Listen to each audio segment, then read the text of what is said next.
Hi there, everyone. Here's some of us heading your way tonight. Your news at 9. We now know the identity of a man found dead in a creek this past weekend. Plus, the issue of available parking in downtown Joplin is coming up once again as council hears information on 2 new projects for the downtown area. I'm Chris Warner with one business owner's concerns and what the city is looking to do to take care of the problem. President Biden is weighing in on the economy and pushing back on criticisms that his policies are to blame for last week's lower than expected jobs report. I'm Mal Rivera in Washington with more on plans for moving forward coming up. Nick Kelly is weather. Jacob Leonard has sports. This is KOAM News at 9 on Fox 14.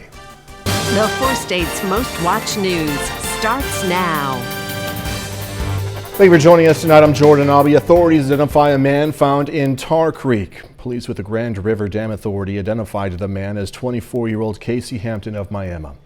A resident on Saturday found Hampton's body in Tar Creek just north of the Neosho River on Miami on Saturday. GRDA recovered his body, took it to a medical examiner. The investigation is still ongoing. Joplin police identified a man who died in a crash on Saturday. They say that man was 26-year-old Chance Olson. Authorities say Olson was riding his motorcycle going west on 32nd Street when he hit a Chevy Tahoe that was going east and making a turn onto Connecticut. Olson was taken to the hospital where he died. The occupants of the Tahoe were not hurt.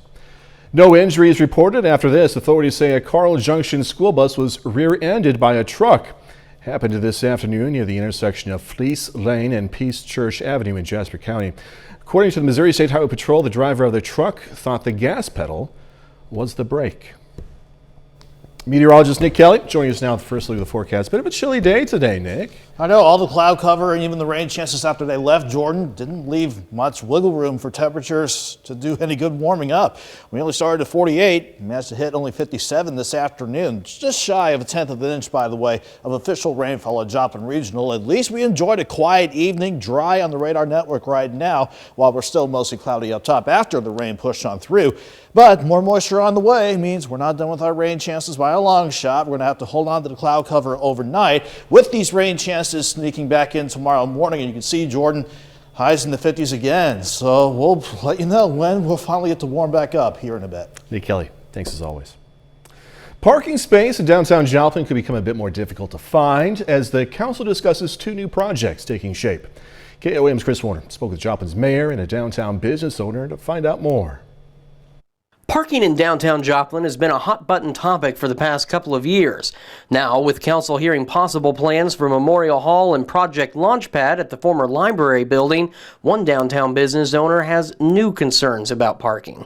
You come out on a busy Saturday night, it's tough to find a spot to park. A third Thursday is impossible. And so many cars already park in the Memorial Hall parking lot now, which is now demolished. So that's just, all those cars are going to have to park farther out. Mayor Ryan Stanley says parking is key for downtown success and is something they're monitoring closely at the city level and is part of the discussion of those new projects. We're working towards solutions on making sure that our patrons, for businesses, for our building at Memorial Hall, for the Cornell complex, that we maintain and encourage a healthy inventory of parking places. Another concern that Womble has is safety for those walking in downtown. We need something to help with pedestrian safety because there's just more and more people walking and we don't want someone to get killed. Mayor Stanley says crosswalk improvements aren't on the table now, but could be in future discussions. And we could easily have crosswalks on any of those intersections. We do have the ADA curbing, and so it does kind of promote a crossing, but we could easily create something that's a little bit safer than what we already have now. In downtown Joplin, Chris Warner, KOAM News.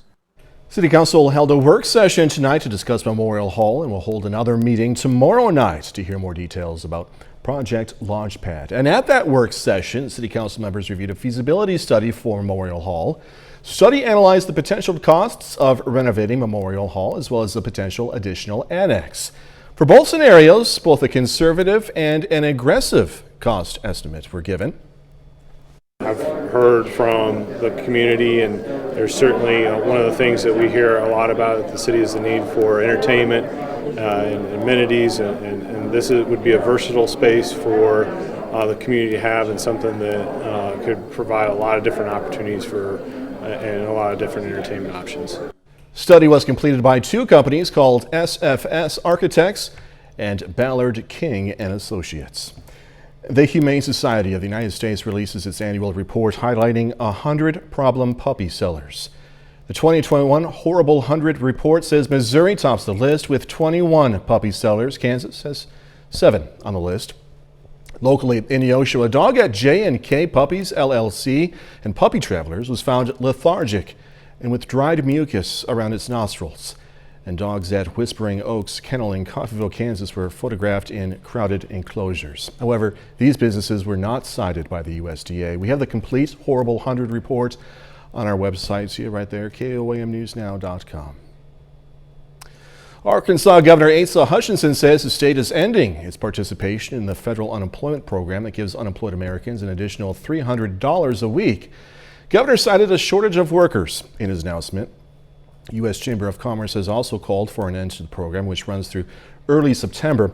Arkansas's participation in the program is expected to end after June 26th. President Biden addressed the economy in a speech from the White House today. Fox News correspondent Madeline Rivera is in D.C. with the latest on his plans for moving forward. President Biden kicked off the work week defending his administration's economic policies while talking about his plans for getting Americans back to work. His remarks come just days after Friday's lower than expected jobs report, showing a slowdown in hiring. Because of the American Rescue Plan, forecasters are projecting we'll see the fastest economic growth in nearly 40 years in the months to come. The president also used his speech to push back against efforts by some Republicans to end federal unemployment benefits early, after critics say the boosted benefits are incentivizing Americans to stay home from work. I think the people who claim Americans won't work, even if they find a good and fair opportunity, underestimate the American people. So we'll insist that the law is followed with respect to benefits, but we're not going to turn our backs on our fellow Americans. With just 3 weeks remaining before the Biden administration's self-imposed deadline for seeing progress on infrastructure negotiations, the president is also ramping up his pressure campaign for more spending, meeting with Democratic Senator Joe Manchin in hopes of winning over support. The two disagree over the plan's cost and using a corporate tax increase to pay for it. Factor Senate Minority Leader Mitch McConnell says won't win over Republicans. The best way to pay for infrastructure is with the people who use it, not revisiting the tax bill in a way that creates additional problems for the economy. President Biden will meet with congressional leaders on Wednesday, followed by another sit-down with Republicans on Thursday. In Washington, Madeline Rivera, Fox News.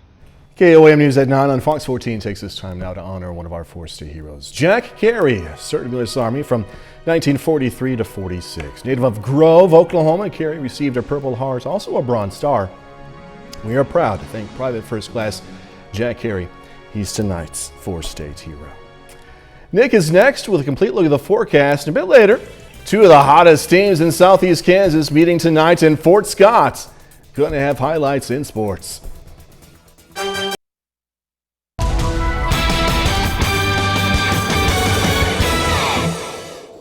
After we had a mild to warm weekend overall, we had to turn chilly yesterday, and we held those numbers firm throughout the course of our Monday, thanks to a lot of cloud cover and even rain chances throughout a portion of the day, certainly over indigo sky outside of Seneca, Missouri.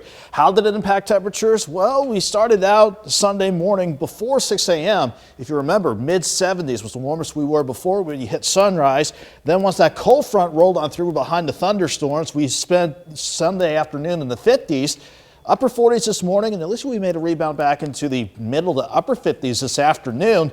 At the very least, where we saw the last of the rain from this morning pass on through, so we were able to keep things pretty quiet, even though we were partly to mostly cloudy this evening. But again, it's nice to see nothing on the radar network right now, but we are not quite done with our rain chances with this stubborn storm system just yet. At least we're dry now. Kind of cool though, 49 in Joplin, feels like 47 actually, even with the lightest north-northeasterly breeze at 6 miles per hour. Other areas around the Joplin metro are between 48 in Carthage, 51 in Pittsburgh, and 50 in Galena and Seneca. And most of us are sitting in the upper 40s to lower 50s right now. A slow drop to the mid 40s as long as the cloud cover holds steady through the overnight, as we see additional moisture ready to roll in from eastern Colorado and western Kansas. Not because of the front that came through over the weekend. That's pushing well to the south, keeping any good thunderstorm chances to the south, but it's because of this stubborn upper level lows now spinning over southern Utah and over the state of Wyoming. As long as this sticks around for the next few days, we're going to hold on to at least some rain chances until we can get this out of here on Wednesday. So we're going to hold on to mostly cloudy skies overnight. Let's say mid 40s for overnight lows. We're dry during the overnight, but as soon as the morning drive gets underway or as you head back to work and school in the morning, once again, it's not a bad idea to have the rain gear handy because those rain chances will be sticking around for a good portion of the day. And that again will keep us chilly in terms of temperatures. 45 in the morning, 53 by noon, highs around 57. Chilly for sure with that east breeze during the day at 10 to 20 miles per hour. Some scattered showers hold on for Wednesday morning, but that's when that system finally gets out of here, and we'll do a lot better Wednesday with highs in the lower 60s with some returning sunshine. In terms of additional rain before the system clears out, it's not much, maybe a tenth to about half an inch of additional rain. So we'll have to put up with that before we finally see nicer weather return on Thursday. We'll call it mostly sunny.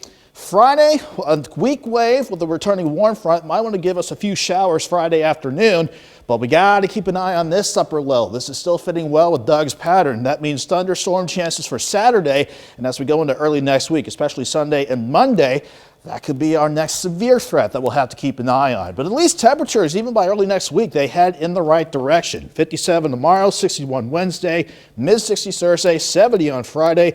Even with those thunderstorm chances, Jordan, we're back to 75 on Saturday and 80 for early next week. I want to complain about the cool temperatures for the time being, but then I remind myself within a matter of a couple of days, well, more than a couple of days. Yeah, isn't that but the it's same? It's going to be humid as anything out there before we know it. Yeah, all this rain, it might feel a little sluggish by next week. Yeah, all right, Nick Kelly, we'll see you in a little bit. Thank you so much. Coming up, possible effects from a substantial breach. The Biden administration closely monitoring the recent pipeline hack. I'm Lauren Blanchard in Washington. The concerns it's raising over the price at the pump, national security, and infrastructure. Food and Drug Administration today approved Pfizer and BioNTech's request to allow their COVID-19 vaccine to be given to kids ages 12 to 15 on an emergency use basis. The company said in late March the vaccine was found to be 100% effective in a clinical trial of more than 2,000 adolescents. Officials said side effects were generally consistent with those seen in adults. If it's not one thing, it's another. A massive cyber attack on a major oil pipeline on Friday is expected to drive up gas prices. The FBI has named the hacker group responsible, and they believe the attack originated from Russia. Fox's Lauren Blanchard is in D.C. with a closer look. So far, there is no evidence based on from our intelligence people that Russia is involved, although there's evidence that the actor's ransomware is in Russia. We're learning more about the ransomware hack on the Colonial Pipeline, which delivers 100 million gallons of gas, diesel, jet fuel, and heating oil per day, almost half of the East Coast supply. The main pipelines have been shut down since Friday. Defense is hard to play. There's a lot of work going on. During my 4 years, I saw multiple attempts from multiple actors to do precisely this kind of thing. The FBI said a Russia-based group named DarkSide is responsible. In a statement posted online, the group said they are apolitical and they're just trying to make money. AAA says the disruption will drive up costs at the pump this week. Colonial said they are working with the government. Quote, segments of our pipeline are being brought back online in a stepwise fashion. The White House has declared a state of emergency and eased restrictions on truck drivers to boost supply to the 19 impacted states. Our nation's critical infrastructure is largely owned and operated by private sector companies. When those companies are attacked, they serve as the first line of defense. The FBI released the information on DarkSide to help others avoid similar attacks. The administration says this shows there is still a long way to go to strengthen the nation's infrastructure built on private companies. DJ Sampath, CEO of email security company Armor Blocks, said they are seeing a drastic increase in ransomware attacks. A simple attack like this, targeted at the right, leverage points, can have a massive national impact. The Colonial Pipeline said they hope to have service mostly restored by the end of the week. In Washington, Lauren Blanchard, Fox News. Just ahead, a champ no more. A Kentucky Derby stunner as winner Medina Spirit fails a drug test. I'm Aisha Husney in Elmont, New York with all the details straight ahead. Scandal rocking the horse racing world. The winner of the Kentucky Derby facing possible disqualification after a failed drug test. His trainer denies any wrongdoing. Fox News correspondent Aisha Husney has more from Belmont Park. I never thought I'd have to be fighting for my reputation and this poor horse's reputation. Legendary horse trainer Bob Baffert reacting to his Kentucky Derby winner failing a post-race drug test. That test putting the results of the Derby in doubt and leading Churchill Downs to take action against Baffert. It's been a horrible experience. It did not happen, and that's the really seriously troubling part of it. And I'm hiring investigators, but sometimes you never find out, and it's just a tragedy what's happening in this race. Churchill Downs releasing a statement saying, quote, failure to comply with the rules and medication protocols jeopardizes the safety of the horses and jockeys, the integrity of our sport, and the reputation of the Kentucky Derby and all who participate. Churchill Downs will not tolerate it. Meanwhile, Baffert's lawyer confirming to Fox News that Baffert is ready to file a temporary restraining order if his horse, Medina Spirit, is denied entry at Saturday's Preakness Stakes. This America's different, and it was like a cancel culture kind of a thing. So they're reviewing it. I haven't been told anything. We're prepared to run. I can't see them from keeping me from running. And officials at the Preakness Stakes say they will announce a decision on Medina Spirit's eligibility after reviewing the facts. No timetable yet, but reportedly they have delayed the draw to tomorrow afternoon. In Elmont, New York, I'm Aisha Husney, Fox News. Some police officers showing that even when it comes to work, you don't ever forget about mama. Gonna explain everything when we come back. To serve and protect and deliver flowers, these police officers in Fairfield, California stepped in to deliver flowers on Mother's Day. This after the delivery driver was involved in a crash and then arrested for DUI. It's believed all the deliveries, we're not sure how many of them, but all the deliveries made it to their destinations on time. Awesome gesture. And with that said, I hope all you mothers out there had an awesome Mother's Day. Relaxing day. You deserve it. My mom does put up with a lot, and so does my wife. I'm talking about putting up with me. Thank you, Aaron. 30 more minutes, news, weather, and sports coming your way. A community effort to help feed the hungry in Miami has picked up steam and received some recognition. I'm Zach Dodge with the story. Dozens of rockets fired from Gaza into Israel, the holy city of Jerusalem targeted as well. I'm Trey Yingst. I'll have more after the break.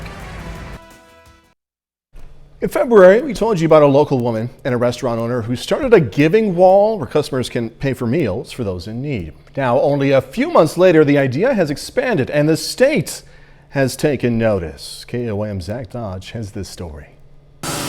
Eggs, fried pickles, or a juicy cheeseburger and fries. Sounds good and can be had by everyone, even if they can't pay. The ticket's already been paid for. Because of the generosity of others. We probably get 30 put up a day and probably at least 20 get pulled down every day. The giving wall at Zach's Cafe in Miami has been almost as big of a hit as sliced bread. Started in February, there's already been 400 tickets put on the wall, but it's not surprising to co-owner Lacey Perry. I knew our community would support it. Everything that we all try to get together on always works really well. At the doghouse in Miami, around 1,000 meals have been put up since it started in February. That's around $10,000. It's been exciting. I had to expand to a second wall. All going to people who need it, from teenagers all the way to seniors who may be struggling. Nobody had to give. Nobody is forced to, and they've just gone above and beyond to take care of their neighbors. And the movement is spreading. Montana Mike's in Miami started a wall in February as well, and one was started in Veneta too. I hope it continues to stick around, and not just that, but hopefully give people other good ideas. I want to know how we can help next. Because of that giving attitude, Zach's Cafe and the Doghouse received some recognition. An official citation from the State House of Representatives. And I'm really just thankful that everyone's seeing all the hard work that all of us little restaurants are doing, and I just hope that more people jump on. But they aren't taking all the credit, because it wouldn't be possible without the generosity of their small town. Just speaks volumes about how awesome our town is. I hope our town keeps continuing to be amazing. In Miami, Zach Dodge, KOAM News.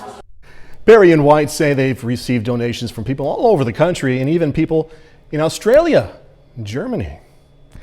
Joplin Area Chamber of Commerce tonight honored Joplin educators with the Golden Apple Awards program. More than 80 educators were nominated by students, parents, co-workers based on their exceptional quality of teaching. The winners are Stephanie Ryther of Cecil Floyd Elementary, Cheryl Cyber of North Middle School, Sida Greenlee of Joplin High School, and Kathy Nicodemus of Irving Elementary. Really, it's not about the awards, it's about, the everyday part. This is pretty nice. My students said, can we please have a compliment party if you win?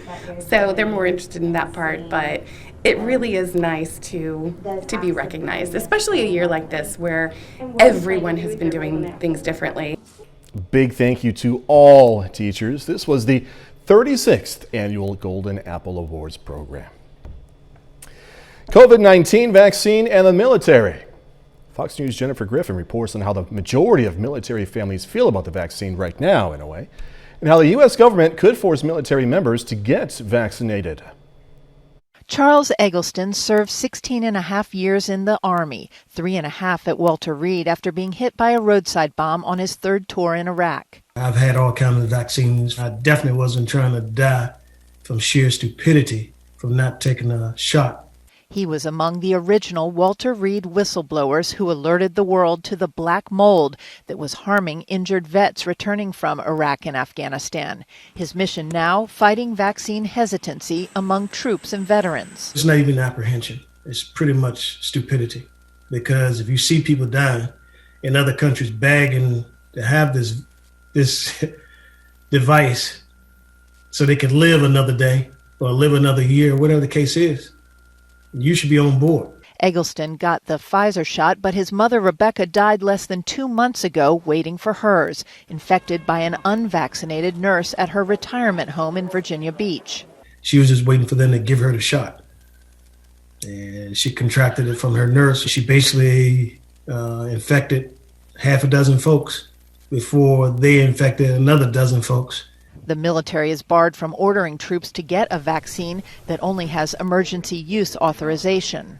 Defense Secretary Lloyd Austin encouraged more service members to roll up their sleeves and get the vaccine like he did. I think armed with the right information, accurate information, troops will make good choices. Blue Star families did the original survey that alarmed the Pentagon about troop concerns over COVID vaccines. And the majority of military family members and service members were reluctant to get the vaccine, and an even larger number didn't feel comfortable with the idea of giving it to their children. Pfizer submitted a request today to the FDA for full approval. If it gets it, the Pentagon may change its mind about ordering troops to get the vaccine to protect themselves and their units. At the Pentagon, Jennifer Griffin, Fox News. Airline pre-pandemic rules are starting to come back. Travelers with Delta, Alaska, United Airlines can no longer make changes to basic economy tickets for purchases made after May 1st, but not all of the flexibility is out the window. United, American, and Delta are sticking with their promise to drop change fees for any flight above the basic economy level. Rising number of travelers took to the skies this Mother's Day weekend. More than 1.7 million people were screened at airports around the nation on Friday. That's the busiest day for air travel since last March, when this whole pandemic thing began. TSA says crowds at airports are still down, though, 40% in April and May compared to that same time period in 2019. Violence between Israel and Palestine came to a crescendo on Monday after Palestinian militants fired dozens of rockets into Jerusalem following weeks of rising tensions. Fox News correspondent Trey Yingst has more from the Israel-Gaza border on what this means for the ongoing conflict. Sirens blare in Jerusalem Monday after Hamas militants fired a barrage of rockets. Israelis celebrating Jerusalem Day, scattered in the streets, taking cover as explosions were heard throughout the city. This shortly after more than 300 Palestinians were injured in a standoff with Israeli police at the Al-Aqsa Mosque. Israeli officers stormed the sacred compound, firing tear gas, stun grenades, and rubber bullets, as some Palestinians responded by throwing stones. The symbol is that we need to remember that we're still fighting for Jerusalem. The Israeli state is an amazing state, but we still have enemy that wants to destroy us. The violence is a culmination of weeks of escalating tensions between Palestinians and Israelis. Protesters have taken to the streets to condemn Israel's plan to evict several Palestinian families from their homes in East Jerusalem. This also comes during the Muslim holy month of Ramadan, a time of heightened strain between the two religious groups. We're coming here to protest because of the three families that are being ethnically cleansed from their neighborhood. Their houses are being taken away and given to settlers. We're just here to show support for these families. The Israeli military responded to the rocket attacks with airstrikes in Gaza and increased security presence along the border. Israel is committed to maintaining the freedom of worship for all in our capital, Jerusalem. We cannot tolerate this sort of orchestrated violence and will do what needs to be done to restore quiet.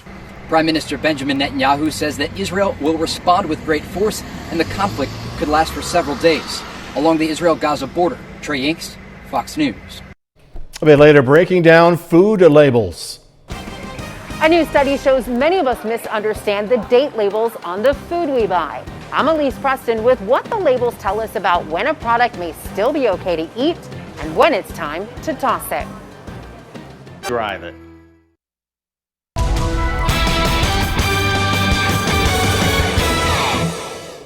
Thanks to quite a bit of cloud cover and even rain chances for a good portion of the day, temperatures couldn't really go anywhere. It's continuing a chilly trend that we saw as we wrapped up our weekend on Sunday. You can see on Indigo Sky our time lapse outside of Seneca, Missouri.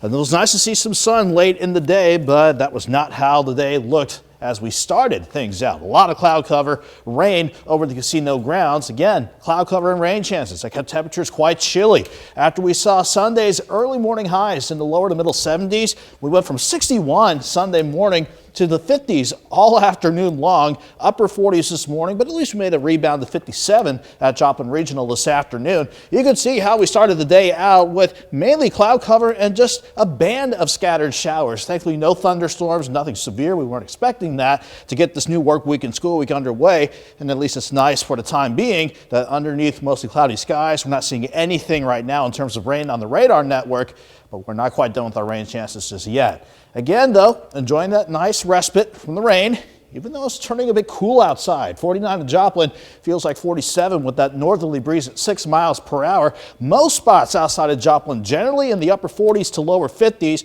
will only slowly drop back into the mid 40s as we continue with mostly cloudy skies overnight, while we wait for our next impulse to bring more rain chances our way from the west as we get into tomorrow morning. It's not because of any systems at the surface. Our last front stalled out across the south, driving some severe weather, especially across parts of southern and southwest Texas. It's what's upstairs that's driving our weather. This stubborn upper low spinning over the northern Rockies, sending another shortwave our way. That's what's going to drive the rain chances out west our way once we get the morning drive underway as we get into our Tuesday. So the future track keeps us quiet to start the overnight, but here's 7 a.m. just as the morning drive gets underway. We see a band of rain wanting to sneak in our northern counties and some developing showers across central and eastern Oklahoma trying to head our way as well. Mid 40s, no matter if you see rain or nothing to start the day out, but even with some scattered rain chances throughout the day tomorrow, I still think we can do about the same in terms of temperatures for tomorrow afternoon. 45 in the morning, 53 by noon, only 57, certainly with an east breeze at about 10 to 20. It will be a chilly day once again for sure. Maybe a bit of a break in the action Tuesday evening, then we'll deal with one more burst of rain chances with the stubborn upper low for Wednesday morning. Then we'll look a lot better come Wednesday afternoon. Highs back in the lower 60s with some returning sun and a chance to dry out too once we get past maybe another 1/10 to half an inch of rainfall before this stubborn upper low finally clears out on Wednesday. You can see how we're dry Thursday.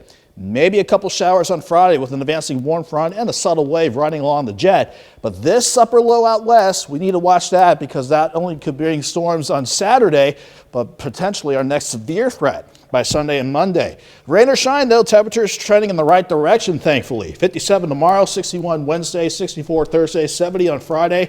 By the end of the weekend, Jordan, thankfully, we'll be back near 80. Good idea for now and a way to wear a sweatshirt.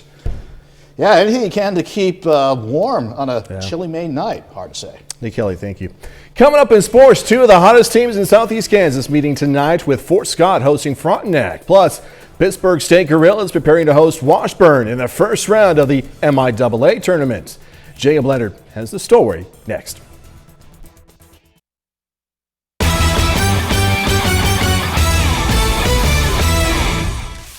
Two of the hottest high school baseball teams in Southeast Kansas meet tonight in Fort Scott.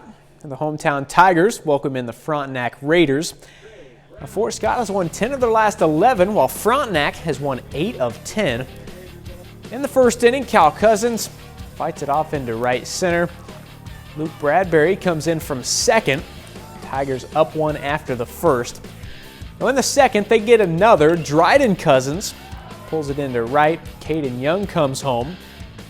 Later in the same inning, Fort Scott looking for more with the bases loaded. Big moment there. Colin McCartney gets the strikeout. Then momentum slowly shifted Frontenac's way. In the fourth inning, bases loaded for Caston Fields. Grounded to short. Mario Mangini scores. Fields also safe at first. Raiders get 3 in the fourth and score the last 8 runs of the day. Frontenac takes down Fort Scott 8-4. On the Missouri side, the Joplin Eagles on the road tonight facing Glendale. Joplin wins it big 9-2. Bodie Carlson gets 2 hits and collects a team-high 3 RBIs. And Joplin is right back on the field tomorrow night, hosting senior night against Lamar. Well, it's playoff time for the Pittsburg State Gorillas. Pitt State plays in the MIAA tournament quarterfinals this weekend, hosting a 3-game series against Washburn. The Pittsburg State Gorillas get to play at home in the first round of the MIAA tournament. I love it. This is the last go around, and I wouldn't rather be anywhere else than right here. It's we got a great group of guys, and we're looking forward to getting after it. This is what you talk about in August, to have a chance to get in the conference tournament and then see what happens when you get in there. So we're excited about it. You know, first weekend, you got to find a way to win 2 games. We're out of school. I mean, this is our job. Like Coach always says, we're professional baseball players now. The Gorillas are the number 4 seed and will host Washburn for a 3-game series beginning Friday.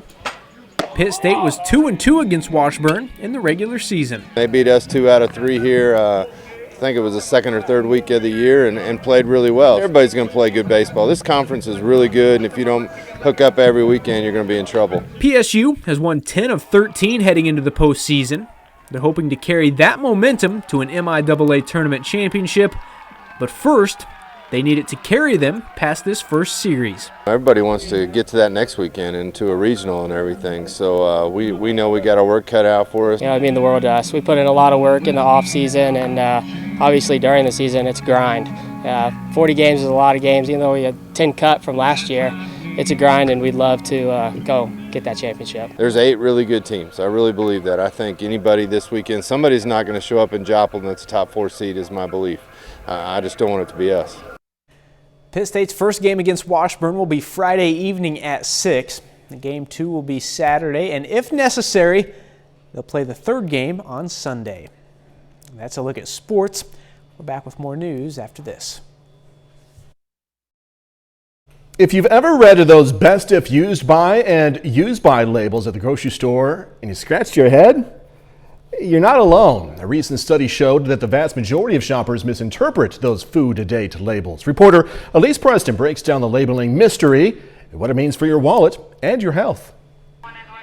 reading the fine print at the supermarket might not be as straightforward as you think. I'm not sure if just the manufacturer saying when they would like you to be using it by, or if it's actually when that would be best by. The food industry introduced a voluntary 2-date labeling system in 2017. Used by is for safety. Best if used by tells you about quality. I've been reading food labels since 1973. But a recent study published in the Journal of Nutrition, Education and Behavior found less than half of consumers surveyed knew that best if used by meant food quality may deteriorate after the date.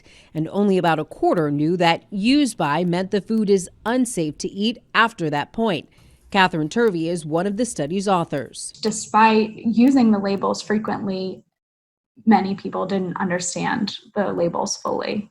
Experts say if a product is past the use-by date, toss it. If it is after the best if use-by date, but stored appropriately, you can use your senses to determine whether to eat it. You could tell that there's a change in your food because it smells sort of different.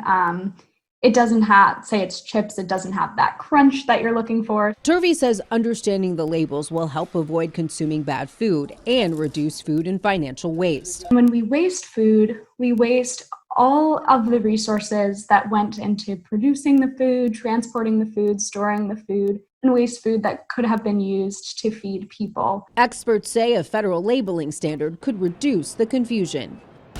When we come back, a look at all the entertainment coming your way this week on Fox.